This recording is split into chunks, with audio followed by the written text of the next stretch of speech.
ಶ್ರೀನಿವಾಸಪುರ ತಾಲೂಕಿನ ಸಮಸ್ತ ಜನತೆಯಲ್ಲಿ ನಾನು ಬೇಡ್ಕೊಳ್ತಾ ಇರೋದೇನೆಂದರೆ, ಕರ್ನಾಟಕ ರಾಜ್ಯ ಹಿಂದುಳಿದ ವರ್ಗಗಳ ಆಯೋಗದ ವತಿಯಿಂದ ಈಗ ಏನು ನಡೀತಾ ಇದೆ ಸಾಮಾಜಿಕ ಮತ್ತು ಶೈಕ್ಷಣಿಕ ಸಮೀಕ್ಷೆ 2025ರಲ್ಲಿ ನಮ್ಮ ತಾಲೂಕಿನಲ್ಲಿ ಈಗಾಗಲೇ ನಾವು ಕುಟುಂಬಗಳ ವಾರು ಗುರಿಯನ್ನು ಮುಟ್ಟಿದ್ದೀವಿ.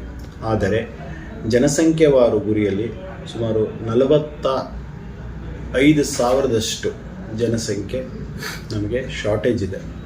ಅಂದರೆ ವಲಸೆ ಇತ್ಯಾದಿ ಕಾರಣಗಳಿಂದ ನಮಗೆ ಜನಸಂಖ್ಯೆ ಕೌಂಟ್ ಬರ್ತಾ ಇಲ್ಲ. ಸೊ ನಾವು ಕೈಬಿಟ್ಟು ಹೋಗಿರುವ ಎಲ್ಲ ಮನೆಗಳ ಸಮೀಕ್ಷೆಯನ್ನು ಮುಗಿಸಿ ಈ ಒಂದು ಟಾಸ್ಕ್ನ ಕಂಪ್ಲೀಟ್ ಮಾಡೋದಕ್ಕೆ, ಈ ಒಂದು ನಮಗೇನು ನಮ್ಮ ಗುರಿಯನ್ನು ಮುಟ್ಟೋದಕ್ಕೆ ನೀವೆಲ್ಲರೂ ನಮ್ಮ ಜೊತೆ ಕೈ ಜೋಡಿಸ್ಬೇಕು ಅಂತ ಕೋರ್ಕೊಳ್ತಾ ಇದ್ದೀನಿ. ಈ ನಿಟ್ಟಿನಲ್ಲಿ ಯಾರಾದರೂ ತಮ್ಮ ಕುಟುಂಬ ಅಥವಾ ತಮ್ಮ ಕುಟುಂಬದಲ್ಲಿ ಯಾವುದೇ ಒಬ್ಬ ಸದಸ್ಯರ ಸಮೀಕ್ಷೆಯನ್ನು ಒಳಗೊಂಡಿಲ್ಲ ಅಂದರೆ ಈ ಕೆಳಕಂಡ ಅಂದರೆ ನಾನು ಈಗ ಹೇಳ್ತಾ ಹೋಗುವಂಥ ನಂಬರ್ಗಳಿಗೆ ಕಾಲ್ ಮಾಡಿ ಅಂತ ಕೇಳ್ಕೊಳ್ತಾ ಇದ್ದೀನಿ. First phone number 9481707932 9481707932. ಮತ್ತು ಇನ್ನೊಂದು ಸಂಖ್ಯೆ 9740921943 9740921943. ಹಾಗೆಯೇ ಮತ್ತೊಂದು ನಂಬರ್ ಕೊಡ್ತಾ ಇದ್ದೀವಿ, 9731620651 9731620651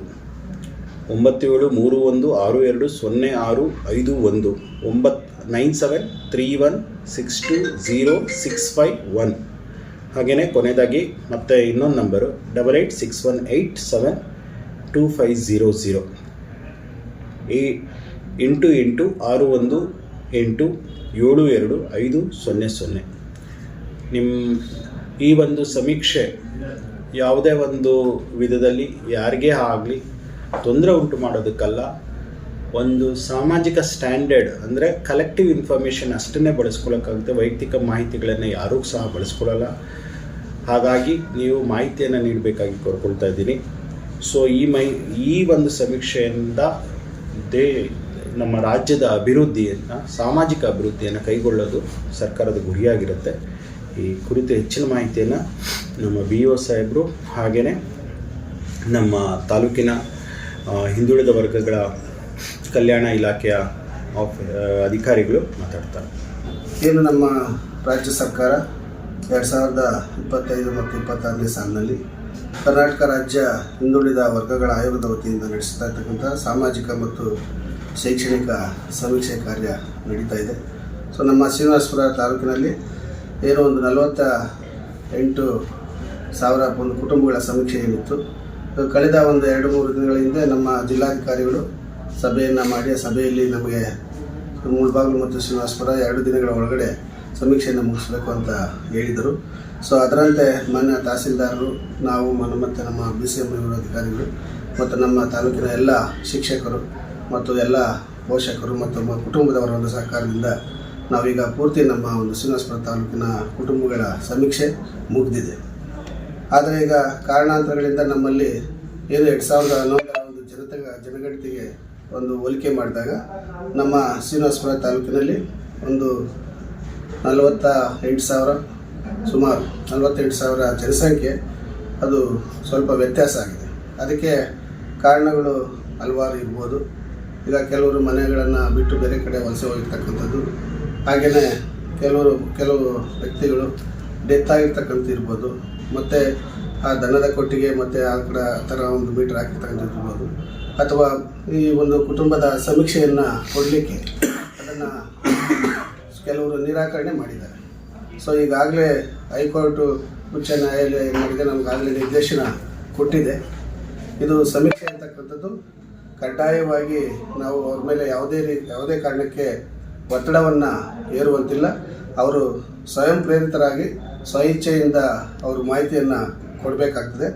ಆ ನಿಟ್ಟಿನಲ್ಲಿ ಅವರು ಮಾಹಿತಿಯನ್ನು ಕೊಡದೇ ಇರ್ತಕ್ಕಂಥವ್ರು ನಿರಾಕರಿಸಿರ್ತಾರೆ ಅಂತೇಳಿ ನಾವೊಂದು ಏನು ನಮೂನೆ ಇದೆ, ಆ ನಮೂನೆಯಲ್ಲಿ ದೃಢೀಕರಿಸಿಕೊಂಡು ಆ ಮಾಹಿತಿಯನ್ನು ನಾವು ಪ್ರತಿನಿತ್ಯ ಜಿಲ್ಲಾಧಿಕಾರಿಗಳಿಗೆ ಸಲ್ಲಿಸ್ತಾ ಇದ್ವಿ. ಅಲ್ಲಿರ್ತಕ್ಕಂಥ ಈ ಒಂದು ಜನಸಂಖ್ಯೆಯ ಒಂದು ಏನು ವ್ಯತ್ಯಾಸ ಇದೆ, ಆ ವ್ಯತ್ಯಾಸವನ್ನು ಸರಿಪಡಿಸಲಿಕ್ಕೆ ಮತ್ತು ನಮ್ಮ ಜಿಲ್ಲಾಧಿಕಾರಿಗಳ ಆದೇಶದಂತೆ ನಾವು ಮತ್ತೆ ಈಗೇನು ಶಿಕ್ಷಕರು ಸಮೀಕ್ಷೆಯನ್ನು ಸರ್ವೆಯನ್ನು ಮಾಡಿದ್ದಾರೆ, ಮತ್ತೊಮ್ಮೆ ಎಲ್ಲ ಮನೆಗಳಿಗೆ ಭೇಟಿ ಕೊಟ್ಟು ಅದನ್ನು ಈಗಾಗಲೇ ಕೆಲವರು ಉದಾಹರಣೆಗೆ ಆಕಸ್ಮಿಕವಾಗಿ ಹೆಸರನ್ನು ಬಿಟ್ಟಿರ್ಬೋದು. ಈಗ ಒಂದು ಮನೆಯಲ್ಲಿ 5 ಜನ ಕುಟುಂಬದ ಸದಸ್ಯರಿದ್ದರೆ ಅದರಲ್ಲಿ 4 ಜನ ಸದಸ್ಯರನ್ನು ನೋಂದಾಯಿಸಿ ನಾವು ಒಂದು ಸದಸ್ಯರ ಆಕಸ್ಮಿಕ ಬಿಟ್ಟೋಗಿರ್ತಕ್ಕಂಥದ್ದು, ಅದನ್ನು ಮತ್ತೊಮ್ಮೆ ಪ್ರತಿ ಮನೆಗೆ ಮತ್ತೆ ಭೇಟಿ ಕೊಟ್ಟು ಆ ಒಂದು ಸಮೀಕ್ಷೆಯನ್ನು ಮಾಡಿ ಬಿಟ್ಟೋಗಿರ್ತಕ್ಕಂಥ ಆ ಹೆಸರುಗಳನ್ನು ಏನು ರೇಷನ್ ಕಾರ್ಡ್ದಲ್ಲಿ ಇರ್ತದೆ ಅದರಂತೆ ಇದು ಮಾಡಿ ಮತ್ತೆ ಸಮೀಕ್ಷೆ ಮಾಡಿ ಅದನ್ನು ಮಾಹಿತಿಯನ್ನು ಕೊಡಬೇಕು ಅಂತೇಳಿ ನಮ್ಮ ಜಿಲ್ಲಾಧಿಕಾರಿಗಳು ಕೊಟ್ಟಿದ್ದಾರೆ. ಅದರಂತೆ ಎಲ್ಲ ಶಿಕ್ಷಕರು ಮತ್ತೆ ತಿರುಗಿ ರಿವಿಸಿಟ್ ಮಾಡಿ ಸಮೀಕ್ಷೆಯನ್ನು ಮಾಡ್ತಾ ಇದ್ದಾರೆ. ನಾವು ತಮ್ಮ ಪತ್ರಿಕಾ ಮಾಧ್ಯಮದಲ್ಲಿ ಕೋರ್ಕೊಳ್ಳೋದೇನಂತಂದರೆ, ತಾವೆಲ್ಲ ತಮ್ಮ ಪತ್ರಿಕೆಗಳಲ್ಲಿ ಪ್ರಕಟಣೆ ಮಾಡಿ ಯಾವುದೇ ಒಂದು ಕುಟುಂಬ ಈ ಸಮೀಕ್ಷೆಯಿಂದ ಹೊರಗುಳಿಬಾರ್ದು, ಎಲ್ಲರೂ ಈ ಸಮೀಕ್ಷೆಯಲ್ಲಿ ಪಾಲ್ಗೊಳ್ಬೇಕು, ಸಮೀಕ್ಷೆಯ ಒಂದು ವರದಿಯನ್ನು ಅವ್ರ ಮಾಹಿತಿಗಳನ್ನು ಕೊಡಬೇಕು. ಆ ನಿಟ್ಟಿನಲ್ಲಿ ತಾವೆಲ್ಲರೂ ಇದನ್ನು ಹೆಚ್ಚು ಈಗ ಮೊನ್ನೆ ತಹಸೀಲ್ದಾರ್ ಸರ್ ಹೇಳಿದಾಗೆ ಏನು ಫೋನ್ ನಂಬರ್ ಕೊಟ್ಟಿದ್ದಾರೆ ಆ ನಂಬರ್ಗಳಿಗೆ ಕರೆ ಮಾಡಿ ನಮ್ಮ ಶಿಕ್ಷಕರು ಸಹ ಸಮೀಕ್ಷೆಯನ್ನು ಮಾಡಿದ್ದಾರೆ. ಹಾಗೆಯೇ ಅದರಲ್ಲಿ ಅಕಸ್ಮಾತ್ ಏನಾದರೂ ಮನೆಗಳು ಸಮೀಕ್ಷೆಯಿಂದ ಹೊರಗುಳಿದಿದ್ರೆ ಆ ಒಂದು ಕುಟುಂಬದವರು ಮತ್ತು ಈ ಒಂದು ನಂಬರ್ಗಳಿಗೆ ಕರೆ ಮಾಡಿ ಆ ಸಮೀಕ್ಷೆಯನ್ನು ಪೂರ್ಣಗೊಳಿಸಲು ಅವರೆಲ್ಲರೂ ಸಹಕಾರ ಕೊಡಬೇಕಂತ ತಮ್ಮ ಒಂದು ಪತ್ರಿಕೆಗಳಲ್ಲಿ ಪ್ರಕಟಣೆ ಮಾಡಬೇಕಾಗಿ ನಾನು ತಮ್ಮಲ್ಲಿ ವಿನಂತಿ ಮಾಡಿಕೊಡ್ತೇನೆ. ಹಾಗೆಯೇ ಈ ಒಂದು ಸಮೀಕ್ಷೆಯ ಮುಖ್ಯ ಉದ್ದೇಶ ಏನಂತಂದರೆ, ಆ ಒಂದು ಕುಟುಂಬಗಳ ಒಂದು ಸಾಮಾಜಿಕ ಶೈಕ್ಷಣಿಕ ಸಮೀಕ್ಷೆಯನ್ನು ಮಾಡಿ ಏನು ಸರ್ಕಾರ ಯೋಜನೆಗಳನ್ನು ಹಾಕ್ಕೊಳ್ತದೆ ಅದರಲ್ಲಿ ಸಮೀಕ್ಷೆಯನ್ನು ಮಾಡಿ ಅವರಿಗೆ ಇನ್ಯಾವ ರೀತಿ ಮುಂದೆ ಅವ್ರು ಮುಂದುವರಿಯಲಿ, ಯಾವ ರೀತಿಯಲ್ಲಿ ನಾವು ಅವ್ರ ಯೋಜನೆಗಳನ್ನು ಹಾಕ್ಕೊಂಡು ಒಂದು ಜನತೆಯ ಒಂದು ಅಭಿವೃದ್ಧಿಗೋಸ್ಕರ ಒಳ್ಳೆಯ ಒಂದು ಕಾರ್ಯಕ್ರಮಗಳನ್ನು ನಿಯೋಜನೆ ಮಾಡಿಕೊಂಡು ಅದನ್ನು ಮಾಡಲಿಕ್ಕೆ ಸಹಾಯಕ ಆಗ್ತದೆ. ಆ ಉದ್ದೇಶದಿಂದ ಸರ್ಕಾರ ಈ ಒಂದು ಸಮೀಕ್ಷೆಯನ್ನು ಮಾಡ್ತಾ ಇರ್ತದೆ ಬಿಟ್ಟರೆ ಬೇರೆ ಯಾವುದೇ ಒಂದು ಉದ್ದೇಶ ಇದರಲ್ಲಿ ಅಡಗಿಲ್ಲ.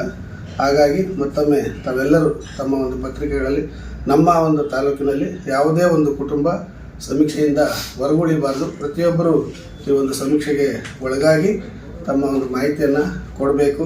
ಆ ನಿಟ್ಟಿನಲ್ಲಿ ತಾವು ಪತ್ರಿಕೆಗಳಲ್ಲಿ ಪ್ರಚಾರ ಮಾಡಿ ಈ ಒಂದು ಸಮೀಕ್ಷೆ ಕಾರ್ಯ 100% ಪ್ರಗತಿಯನ್ನು ಸಾಧಿಸಲಿಕ್ಕೆ ತಾವೆಲ್ಲರೂ ತಮ್ಮ ಪತ್ರಿಕೆಗಳಲ್ಲಿ ಪ್ರಚಾರ ಮಾಡಿ ತಾವೆಲ್ಲರೂ ಸಹಕಾರ ನೀಡಬೇಕು ಅಂತ ಹೇಳ್ತಾ ಈ ಸಂದರ್ಭದಲ್ಲಿ ತಮ್ಮಲ್ಲಿ ನಾನು ವಿನಂತಿ. ಶ್ರೀನಿವಾಸಪುರ ತಾಲೂಕಿನ ಎಲ್ಲ ಪ್ರಜೆಗಳು ಏನಿದ್ದಾರೆ ಅವರಲ್ಲಿ ಹಿಂದುಳಿದ ವರ್ಗಗಳ ಕಲ್ಯಾಣ ಇಲಾಖೆ ಮತ್ತು ಆಯೋಗದ ವತಿಯಿಂದ ನಡೀತಾ ಇರ್ತಕ್ಕಂಥ ಈ ಸಾಮಾಜಿಕ ಮತ್ತು ಶೈಕ್ಷಣಿಕ ಸಮೀಕ್ಷೆ 2025 ಒಂದು ಮಾಹಿತಿಯನ್ನು ಹಂಚ್ಕೊಳ್ಳೋಕ್ಕೆ ನಾವು ಇಷ್ಟಪಡ್ತಾ ಇದ್ದೀವಿ.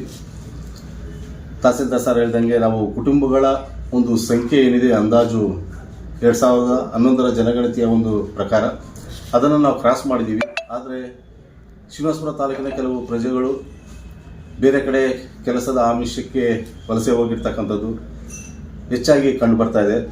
ಅದರಲ್ಲಿ ಈ ಸಮೀಕ್ಷೆಯಲ್ಲಿ ಹೆಚ್ಚಿನ ಜನ ಉತ್ತಮವಾದಂಥ ರೀತಿಯಲ್ಲಿ ಸಹಕಾರ ನೀಡಿ ಸಮೀಕ್ಷೆಗೆ ಸಹಕಾರ ಕೊಟ್ಟಿರ್ತಾರೆ. ಅದರಿಂದ ಉತ್ತಮವಾದಂಥ ಮಟ್ಟದಲ್ಲಿ ನಮ್ಮದು 85% ಸಮೀಕ್ಷೆ ಈಗಾಗಲೇ ಮುಗಿದಿದೆ.